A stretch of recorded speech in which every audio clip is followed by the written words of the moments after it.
Bună, numele meu este Lana și astăzi vă voi spune tot ce trebuie să știți despre cardioxil înainte de a cumpăra produsul. De asemenea, am două avertismente foarte importante, așa că fiți foarte atenți la ceea ce am să vă spun. Ca să nu ieși după aceea spunând că nu ai fost ghidat. Primul lucru pe care trebuie să-l știți despre cardioxil este, aveți grijă la site-ul web unde mergeți să cumpărați cardioxil. Deoarece cardioxil original este vândut numai pe site-ul oficial.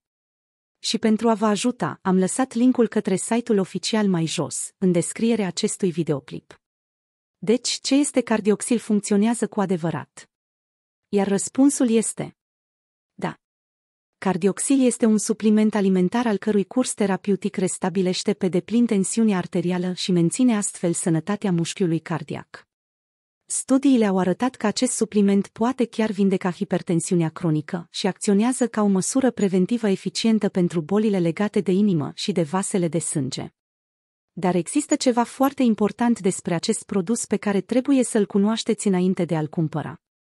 Pentru a asigura cea mai bună eficacitate, suplimentul este vândut numai pe site-ul oficial. Acest lucru a fost deja clarificat, nu-i așa? Cu toate acestea, medicamentul original cardioxil sunt complet naturale și nu conțin substanțe chimice, coloranți, hormoni sau alte elemente care pot provoca efecte secundare. Principalele ingrediente active sunt păducelul și valeriana, care au cele mai benefice efecte asupra sistemului cardiovascular. De asemenea, pentru ca cardioxil să funcționeze bine, trebuie să luați tratamentul în serios. Trebuie să vă păstrați concentrarea. Puteți vedea rezultatele inițiale încă din prima lună, dar majoritatea oamenilor au rezultate mai bune după 3 luni de utilizare a acestui produs.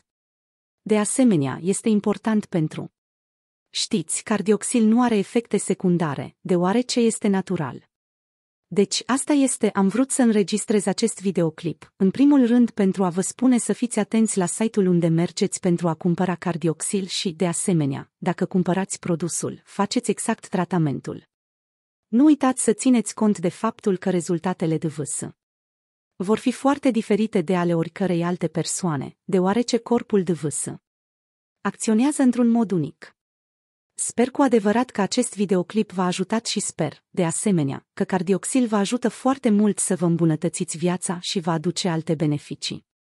Amintindu-vă că linkul site-ului oficial este aici, mai jos în descriere și, de asemenea, fixat în primul comentariu.